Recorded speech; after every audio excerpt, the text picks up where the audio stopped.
Welcome to Consciousness and the Bicameral Mind, the Julian Jaynes Society podcast. Learn more about Julian Jaynes' theory or become a member by visiting the Julian Jaynes Society at www.julianjaynes.org. The myth of pure consciousness, the belief in a fundamental psychic process, hinders progress in psychology, by Brian J. McVeigh. If understanding a thing is arriving at a familiarizing metaphor for it, then we can see that there always will be a difficulty in understanding consciousness. For it should be immediately apparent that there is not and cannot be anything in our immediate experience that is like immediate experience itself. There is therefore a sense in which we shall never be able to understand consciousness in the same way that we can understand things that we are conscious of. Julian Jaynes, 1976, page 53. I have often wondered why so many well-credentialed researchers continue to bark up the wrong tree in their quest to understand consciousness. Many reasons could be offered, but in a recent discussion on the Julian Jaynes, The Origin of Consciousness in the Breakdown of the Bicameral Mind Facebook page, someone brought up Jaynes's aforementioned quote. The perspicacity of this citation has always haunted me. After some contemplation, it occurred to me that one reason so many struggle to grasp Jaynes is because of their premise that consciousness is a sort of standalone psychic force or stuff that can animate our minds the way blood infuses our bodies. In other words, some of us believe in the existence of pure consciousness or experience unqualified by conception, association, or immediate apprehension. Whatever pure consciousness is, the assumption is that it can be cleanly detached from the psyche in the same way early scientists attempted to isolate the essence of life in a test tube, vitalism. Most researchers, I suspect, do not explicitly know their projects are distorted by this erroneous presumption. And that's a big problem because if we are not mindful of our background presuppositions, we can never interrogate and test their validity. The belief in an innate, primary psychic process, untainted by empirical experience, hinders progress in psychology. The disguises of consciousness.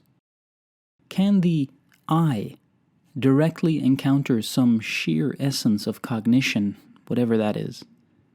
Can one think without thinking? Can one perceive without perceiving? Can one experience without experiencing? Can information be stripped down to an informationless version so that the flow of data is somehow untouched and untreated by the immediacy of the real world? Is there consciousness without content, an experience of experience? I do not think there is, since psychological processes by their very nature demand content of some sort, which is to say, they require input from the environment. In the same way, there is no such thing as valueless numbers, waterless oceans, or lightless sunbeams. There's no such thing as contentless consciousness. We use the term consciousness as a convenient, ambiguous abstraction, an imprecise generality. Its experience arises from a vague, intuitive sentiment. Few of us seriously consider its actual nature, and when we do, we have a tendency to entangle it in perception, thinking, and other psychological processes. This allows consciousness to disguise itself, thereby confusing us about its actual nature. But in the same way we can never discover pure numberness, we can never find unadulterated consciousness. psyche cannot be distilled down into some quintessence. No fundamental nature of mentation is to be discovered, as if psychological processes possess a substance like distillate. There is no extract of mind, and yet it appears to be the premise of many research projects investigating consciousness. Consciousness as a convenience. Any type of experience, no matter how unprocessed or unmodified, requires an experiencer. But if even the notion of uncontaminated and unsullied consciousness has validity, it implies that someone or something must be registering the experience. Though the I of Jaynesian consciousness might seem a candidate for an inner person-like entity that records experience, we need to remember that, like other contents of consciousness, it is a product of the machinery of mentation and lacks complete objective detachment from the world. As an analogy, consider the elements constituting perception. 1.